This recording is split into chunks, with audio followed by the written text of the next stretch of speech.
Am I privileged? 100%. But I feel like this video has been misconstrued because I've had people commenting saying crates aren't bad. People commenting saying, people had worked full time and were students before COVID. Here is the nucleus of my argument. If you're putting your puppy in a crate from 9 a.m. to 4 p.m. or 5 p.m. and you can't afford someone to let them out a few times a day, you shouldn't get a puppy. It's not fair for the dog. It's not fair to have a dog. It needs to go outside, it needs to be exercised, to be in a crate from 9 a.m. or 8 a.m. to 4 or 5 p.m. I think we're all saying the same thing. But to me, it's like the most common of common senses. It's just cruel. It's cruel to an 8-week-old puppy to have them in a crate all day. And if you say, oh, I don't use crates, I let my puppy free roam, you're then putting your puppy in a position where they could get into anything, which is not safe for the puppy. This is the core of my argument. If you can afford help, go for it. When I was a student, I could barely afford a 3-pound shot at the bar, let alone afford to pay for a puppy's food, vet bills, let alone a dog walker or dog carer. Puppies are expensive. If you're in a full-time job, I think you're probably better set up to pay for these things because obviously you're making an income, but especially when you're a student, especially in the States. I went to university in the UK, but if you go to school in the States, university is like, love, is it like $100,000 for a university degree here?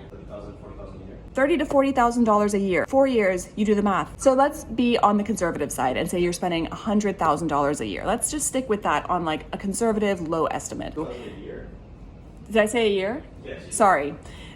You're spending $100,000 to go to university, to get your education, to give yourself the best chance at whatever future it is that you dream for yourself, whether you want to be a marine biologist or whether you want to be, I don't know, whatever. And so it's not even like you're making money. You're paying money to be there. And then you're layering on top the distraction of having a puppy, because having a puppy takes, especially in the first few months, so much focus. And then you're layering on top the cost of the puppy in terms of vet bills, buying food, buying toys, buying everything that dog needs. If I was speaking to someone who was like, I'm a student and I want to get a puppy, this is what I would tell them. Everything I've just said is what I would tell them. All that said, if you still want to get a puppy, of course, live your life, do what you want to do. Unless you can't afford to have someone come and let that dog out a few times a day. Because if that's your situation where you're at school or even at work from 8 a.m. to 4 or 5 p.m. and you can't afford to have someone let your dog out, to me, that's cruelty. That's not fair for the dog. You should not be getting a dog if that's your situation. I think we're all saying the same thing here. I love my crate.